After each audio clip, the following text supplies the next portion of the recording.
This is our first math essential question for Mrs. Powers Kindergarten and Competency Continuum. Many people often want to start with addition and subtraction, but in my experience, this is not really the best for building math foundations. Instead, we start with number sense and develop a stronger understanding of what numbers are. This will serve as a strong foundation in which we will build upon the rest of the year and moving forward with their math. This video will walk you through some concepts we are building and give you ideas for continuing your math conversations at home. Our first essential question is, how might we make, organize, and compare numbers?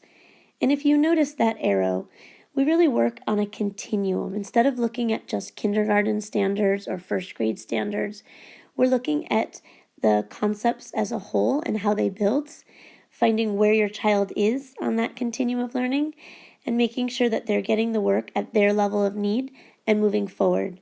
So in this slideshow, I'm going to be giving you examples of some things we might work on, and we will be working with different numbers depending on what level your children are at. Our first part is making numbers. In making numbers, we're going to practice number writing. You might have questions about backwards numbers. This is actually very common even up until second grade. Beyond second grade is when it becomes a concern. But we will continue to practice writing them the correct way. We also will work on reading and writing number words. This is an important concept that you can definitely support at home. We'll be working on representing or showing numbers in different ways. So if I have the number 4, I can show it with a tens frame, I can show it with a number word, I could draw pictures, show it with my fingers, and so on. We'll be working on making and building numbers. So we have that number 7, actually kind of building and seeing what does 7 look like. For those students that are ready to move a little bit beyond, we will work on creating numbers using place value. And the 2 bottom pictures over here, this is using base 10 blocks to build that concept. So if we have 24, it's the same as saying 2 groups of 10 and 4 ones. Just like 94 is 9 groups of 10s and 4 ones. This is a concept that we will build. If your child is not ready for it, it is not smart or wise to start working on this until they have a really strong understanding of numbers to 10 before we move on to place value. If we move too quickly with any of these skills, your child might pick up on some things, but really what will happen is they will have a lot more holes and gaps, which will come out later in their math journey. We'll be doing a lot with organizing numbers. This is counting, so counting by 1, start at 0 and counting up. Also counting by 1, starting at different numbers. So say start at 15 and count by ones. The child will go 15, 16, 17. Or start at 78, and they would go 78, 79, 80. So starting and stopping. Also counting by 5s and 10s, starting from different numbers. We will also be organizing, looking at numbers in a 10 frame, as you can see here. Once we have a strong foundation for 10 frame, if your child and when your child is ready, we'll move to a 50 chart. We'll be looking at numbers from 1 to 50 and starting to see patterns. Students that are a little bit beyond that, we will be working on a hundreds chart and looking at patterns in a hundreds chart. With number lines, we will be also organizing numbers and number lines. You see an example of a number line here, going from 0 to 20, and really taking time to explore the number line, see how the number line works. How could we use a number line? Where do we see number lines in life? There's number lines in thermometers. There's number lines all over the place in growth charts. This is an example of a more advanced number line. And if you notice the question, what's happening on this number line? If you see it's counting up by 5s. Again, this is a skill that's a little bit beyond for students that are already able to understand a number line at a basic concept and moving forward. We will be talking about odd and even numbers and exploring that, making sure that we're talking about what number comes before a number, what number comes after a number, and what number is in between two numbers. And this is a skill we will be working at all levels.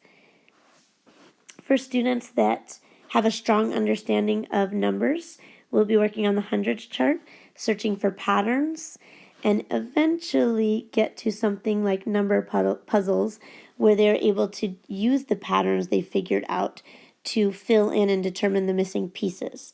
Again, I can't stress enough, moving beyond your child's level, if you are trying to do some things at home, actually will cause a lot more frustration and will take longer to get to that level. So we want to make sure that I'm working at the child's exact level. I am showing you a range of levels here on this video. In comparing numbers, we're going to be starting with building numbers and then really talking about it. A lot with comparing is understanding that vocabulary. Greater than, more, equal to, same, less than, fewer. Really kind of understanding what those words mean and then being able to use those words to compare and look at numbers. Once students have an understanding of the vocabulary and of which numbers are more or less, then we'll move into greater than, less than, and start teaching those symbols. A lot of times we'll use the alligator, how he eats the larger number, and the smaller number is on the point part of the symbols. Also, as students are developing that understanding of comparing numbers, we'll have them practice ordering numbers from least to greatest. In the beginning, I don't have an example here, but we will start with numbers that are consecutive. So if I gave them 6, 4, 7, 5, and had them put them in order, all those numbers go consecutive after each other. After they can do that, then we will use numbers like this example where it's non-consecutive numbers and they're putting them in order. And we could just continue to build on that concept with more numbers or higher numbers. So how can I help my child at home is a question that some people are asking. Here are some examples. You can practice counting by ones to 100, counting by ones starting at different numbers, count by tens, point to and say numbers to 100. So you could write a number down on paper and ask the child to tell you what that number is. Or you could be out at the grocery store and point to numbers and your child says what the numbers are. Just quickly identifying numbers is a big concept we're working on. Reading number words. So you can do a matching game where they have the number 6 and they have the word number 6 and kind of matching those up. Practice handwriting of numbers is a great thing to work on. Showing different ways to make numbers. This is a fun game as families can play. How many different ways can you make the number 6? And then you can try making a little bit higher numbers. Playing a number game like Top It. This is also known as War, a card game where you flip over 2 cards and you see which number is higher and that player collects the card. If you have a matching number, then you flip over another card to see which is higher. And one of the biggest things you could do really is also talk to your child about numbers. You could use comparing numbers. Which one's more? Which one's less? And really just talk with the numbers. Again, please let me do my job at school with teaching and introducing these concepts so I can make sure that they're building a strong foundation. And at home you can follow up and kind of talk and play around and practice some of these if you choose.